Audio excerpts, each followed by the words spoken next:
Scott Brown here. Welcome to another exciting episode. In this one, we're gonna start with the letterbox, but also we're gonna talk about the fact that I'm not from here. New Zealand, that is.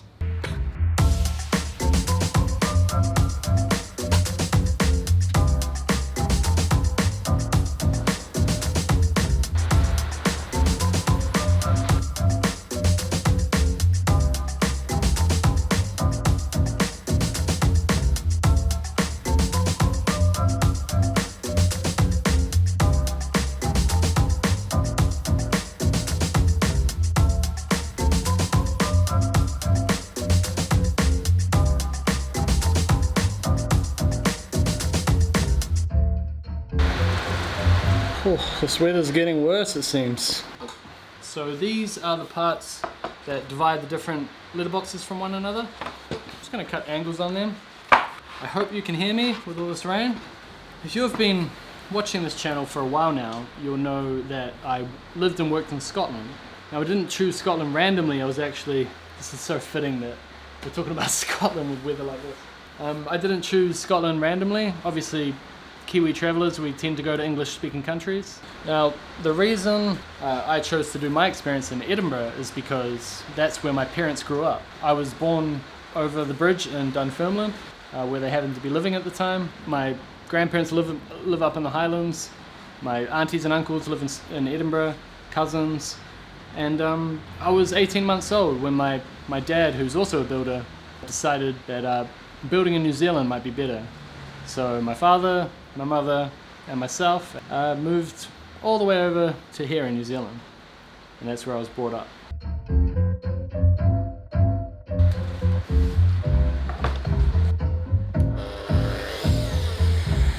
So why did my parents move to New Zealand? Well, it was the move, and this is unbelievable. Well, they decided that the weather is better in New Zealand, so it's probably a better life. Never rains, it's beautiful. The real reason is my uncle was already here, and when my dad said he was starting to look at jobs in New Zealand, he said, yeah, come over here, come to Auckland, it's great. Things weren't so good in Scotland, we already had someone we knew in New Zealand. Come over, the building industry is great. Man, I'm going to try and do some cutting because this is just so bad. This weather is so bad.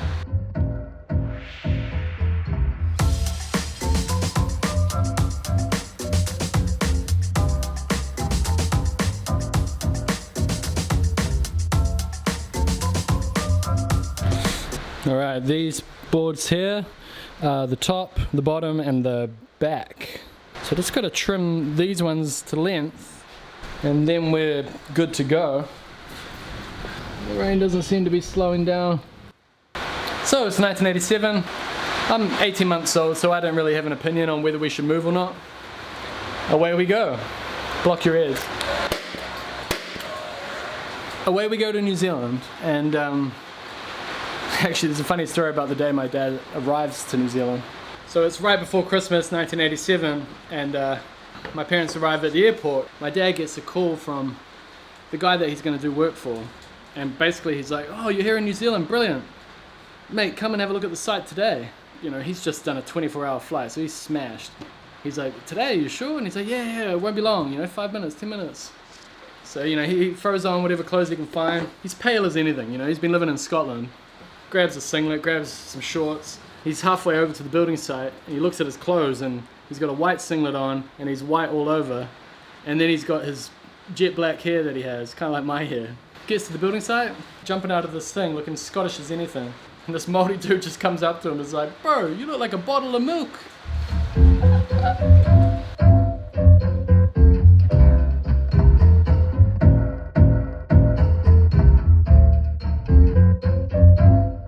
Anyway, I ended up working at that place, and the problem was it was 1987, and if you know anything about 1987, you'll know that there was a market crash, and that affected New Zealand really badly, the construction industry in particular. My dad loses his job, it's not as dry and sunny as maybe they thought it would be, and the industry is maybe worse than it was back in Edinburgh. So it wasn't the best start, but everything worked out though, everything worked out for the best.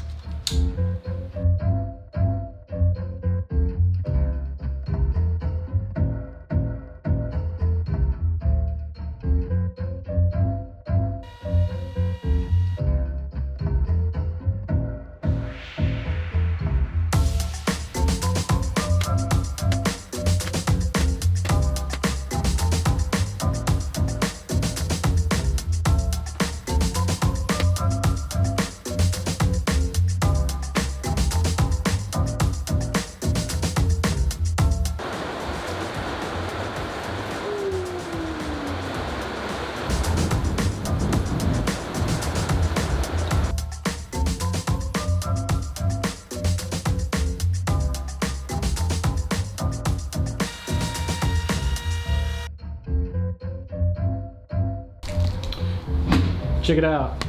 Letterbox. Check it out. No rain. You might be able to actually hear me now. It's much better. So I hope that kind of answers why I worked in Scotland. My family was there, is basically the answer. And another bonus is that my dad has 3 brothers, and 2 of those brothers are also builders.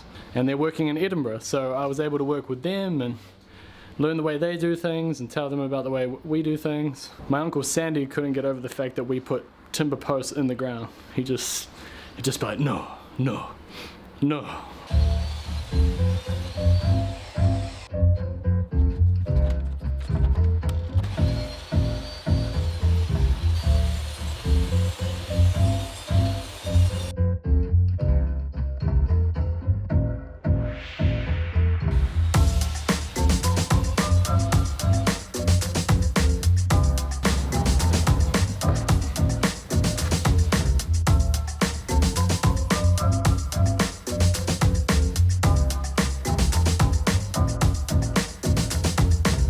Alright guys, I'm gonna leave all this now. I love to carry on with this, but gotta get ready for a job tomorrow. I need a whole bunch of stuff.